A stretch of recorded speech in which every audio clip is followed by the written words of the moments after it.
நாகை மாவட்டத்துக்கு டெல்டா மாவட்டத்துக்கு தளபதி அவர்கள் வந்து இன்னைக்கு வருகை தராரு, மக்களிடம் உரையாற்ற போறாரு. கடந்த முறை பார்த்தீங்கன்னா எழுச்சி வெள்ளத்தில் வந்து மிதந்து வந்தார், நீங்களும் பார்த்துருப்பீங்க.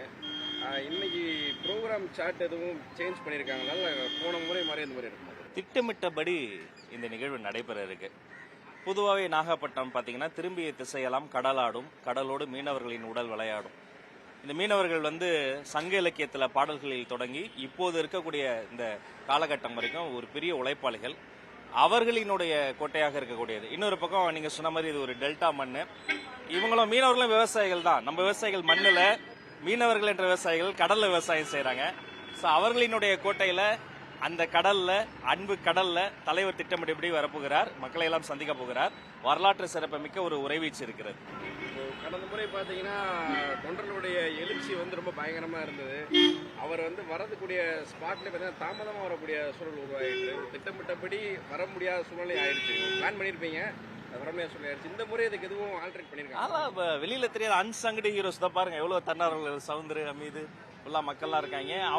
மக்களே என்ன பண்றாங்க, தன்னார்வலர்லாம் மாறி அந்த டிராபிக் அவங்களே ரெகுலேட் பண்ணிக்கிறாங்க. அவங்களே எந்த ஒரு இடத்துல ஏதோ ஒரு சின்ன சிக்கல் வந்தாலும் அதை சரி பண்ணிக்கிறாங்க. அதனால இப்படி பல விஷயங்கள் வந்து மக்களுடைய அன்பின் காரணமாக தான் நடக்குது. இது ஒரு தன்னெழுச்சி.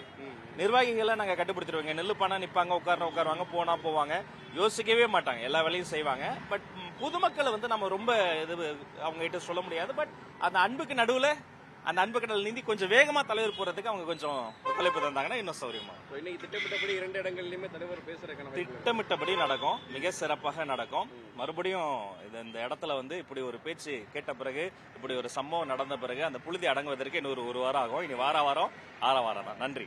வாரம் அவர் பேசக்கூடிய ஒவ்வொரு விஷயங்களுமே பார்த்தீங்கன்னா வந்து டிபேட்டாகவும் இல்லை மக்கள் மத்தியில் ஒரு பெரிய பேசு பொருளாகவும் மாறிட்டு இருக்கு. இன்றைய காலகட்டத்தில் வந்து டெல்டா மாவட்ட விவசாயிகள் சார்பாக தளபதி அவர்கள் என்ன பேசுறதுக்கான வாய்ப்புகள் இருக்கு? உங்களுக்கு ஏதாவது ஐடியா இருக்கா? என்ன பேச நினைக்கிறீங்க? அவர் எழுச்சியின் முதல் முயற்சியே பரந்தூர் விவசாயிகளுக்கு தான் ஆரம்பித்தது.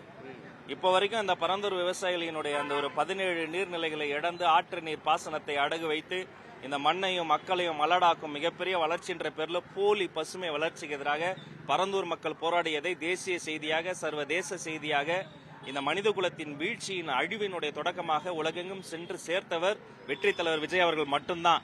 அதனால எப்போதும் அவர் விவசாயிகளினுடைய செல்ல பிள்ளை, தமிழ்நாட்டின் தலைச்சன் பிள்ளை, தலைவிதியே மாற்ற போகிற நாளைய தீர்ப்பு அவர் தான். மற்றது வெயிட் அண்ட் வாட்ச், அங்க சந்திப்பாங்க. இதே நாகை மாவட்டத்தில் தளபதி அவர்கள் வந்து ஒரு எனக்கு வந்து 20 வருடங்கள் 15 வருடங்களுக்கு முன்னாடி வந்து இதே மாவட்டத்தில் வந்து அவர் வந்து ஒரு மிகப்பெரிய ஒரு ஆர்ப்பாட்டத்தை வந்து மீனவர்களுக்காக பண்ணாரு. மீண்டும் பல வருடங்கள் கழிச்சு இதே நாகை மாவட்டத்துக்கு ஒரு வருகை தருவது எப்படி பார்க்குறேன்? நான் வந்து இதை ஒரு பெரிய எதிர்பார்ப்போட நான் பார்க்குறேன். எனக்கு திருச்சி வந்தப்போ கூட பெரிய எதிர்பார்ப்பு இல்லை. நாகப்பட்டினத்தில் வந்து என்னன்னா, நாகப்பட்டினம், ராமேஸ்வரம், கடல் சார்ந்த மாவட்டங்கள் எல்லாமே இன்னமே வஞ்சிக்கப்பட்டு இருக்கு. அண்ணன் கச்சத்தீவுன்னு ஒரு வார்த்தை தான் சொன்னாரு மாநாட்டில், மதுரை மாநாட்டில். இலங்கை பிரதமர் பயந்து போயிட்டு அங்க ஓடி போய் பார்த்துட்டு இருக்காரு என்ன நிலைமை. அப்போ ஒருத்தனுடைய ஒரு சின்ன குரலுக்கு ஒரு நாட்டோட பிரதமரே வந்து ரியாக்ட் பண்றாருன்னா எவ்வளவு பவர்ஃபுல்லா, எவ்வளவு ஆளுமை மிக்க ஒரு தலைவரா எங்க விஜய் அவர்கள் இருக்கிறார்ன்றது தெரியுது. அப்போ இந்த மாவட்டம், நாகப்பட்டினம் மாவட்டம், கடல் சார்ந்த மாவட்டங்களுக்கு முக்கியமான பிரச்சனைகள், மீனவர்கள் பிரச்சனை, மீனவர்கள் பாதுகாப்பு பிரச்சனைக்கான எல்லா விஷயங்களையும் முன்னெடுத்து பேசுவார் இன்னைக்கு. அதுக்கான தீர்வையும் யதார்த்தமா எது சாத்தியமோ, லா அண்ட் ஆர்டர் படி எது சாத்தியமோ அதை கண்டிப்பா செய்வாரு அப்படின்னு நம்பிக்கை எங்களுக்கு இருக்கு. மக்களுடைய ஒரு பயணத்தை நீங்க தொடர்ந்து எல்லா மாவட்டமும் போய் பார்த்துட்டு இருக்கீங்க, எப்படி இருக்கு எழுச்சி பயணம்? பிரமாதமா இருக்கு. இப்ப பாருங்க, டீ கடையில தான் அவங்க குடிச்சிட்டு இருக்கோம். இங்க கோயிலுக்கு வந்த இந்த சவுந்தரராஜ பெருமாள் கோயிலுக்கு வந்த ஒரு 10 பெண்கள் வந்து எங்களோட போட்டோ எடுக்கும்போது நான் கேட்கிறேன், என்னங்கம்மா இங்க என்ன பிரச்சனைன்னு கேட்கிறேன். அவங்களுக்கு வந்து ரோடு பிரச்சனை இல்ல, சரியா இல்ல, தண்ணீர், எங்களுக்கு குடி தண்ணீர் பிரச்சனை இன்னுமே தீர்க்கப்படலன்னு சொல்றாங்க. கண்டிப்பாக நாங்க இந்த வாட்டி நாங்க கேட்கல, கண்டிப்பா இந்த வாட்டி நாங்க விஜய்க்கு தான் ஓட்டு போடுவோம், நீங்க இந்த பிரச்சனையை எங்க தீர்ப்பாரு, விஜய் தீர்ப்பாருன்னு தெரியும் சொல்றாங்க. நாங்க வந்து கேட்கல, எங்களுக்கு ஓட்டு போடுங்கன்னு கேட்கல, நாங்க என்ன பிரச்சனைன்னு தான் கேட்டோம்.